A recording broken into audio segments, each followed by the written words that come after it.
Então, agora eu gostaria de apresentar para vocês esse processo do autorar como resolução de problemas na construção linguística. Como é que o sujeito que está querendo escrever, como é que ele lida com as ideias e como que ele chega a uma produção textual?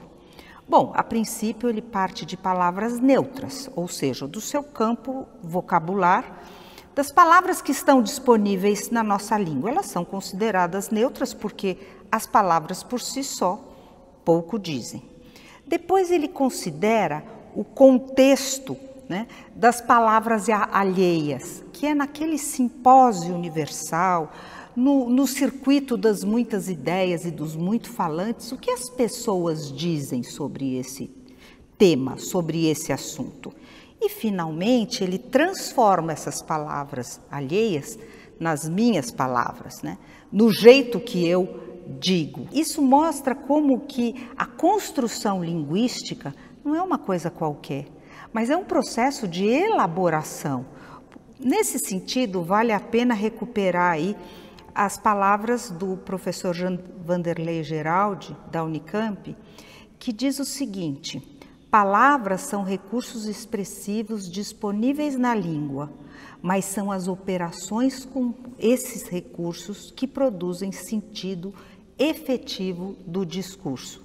Ele escreveu isso num texto maravilhoso que chama A Labuta da Fala, a labuta da escrita, a labuta da leitura. Ele entende a produção linguística como um trabalho, de fato, um trabalho que gera um produto, e é nesse sentido que a gente pode falar em produção de texto. Mas se a construção linguística é um trabalho, vou dizer para vocês que a construção textual também é um trabalho.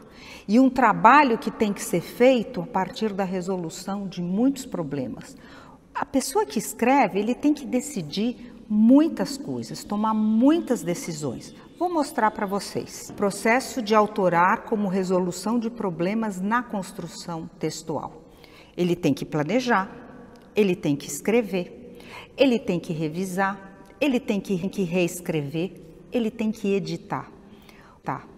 O problema é que as pessoas pensam que isso se dá nessa progressão literal. Primeiro eu planejo, depois eu escrevo, depois eu reviso. Não é bem assim, não. A pessoa que está escrevendo, ela funciona num vai e volta, que ela escreve, depois ela apaga, depois ela vai para cima, depois ela replaneja, fala, não era bem isso que eu queria dizer. E isto é um trabalho que exige muita elaboração. E aí dá para lembrar de outra ideia, aqui a afirmação não é literal, mas é uma ideia interessante também trazida pelo professor Geraldi. Ele diz que a redação, aquela redação típica da escola, como trabalho escolar, é uma atividade feita por um aluno função, está cumprindo tarefa só.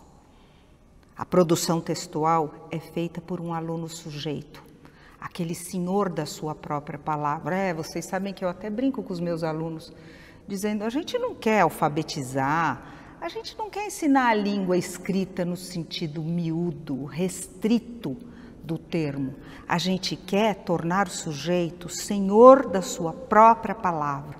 A gente quer que ele conquiste a condição de sujeito autor.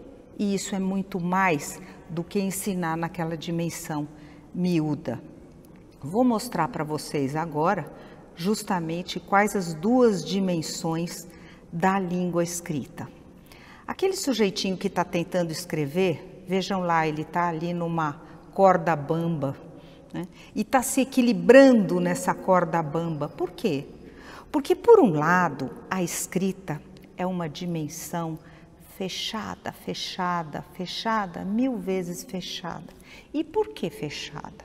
Fechada porque a língua tem as suas regras, tem as suas normas. Posso escrever chocolate com X? Não pode. Posso escrever, ignorar a pontuação ou acentuação? Não pode.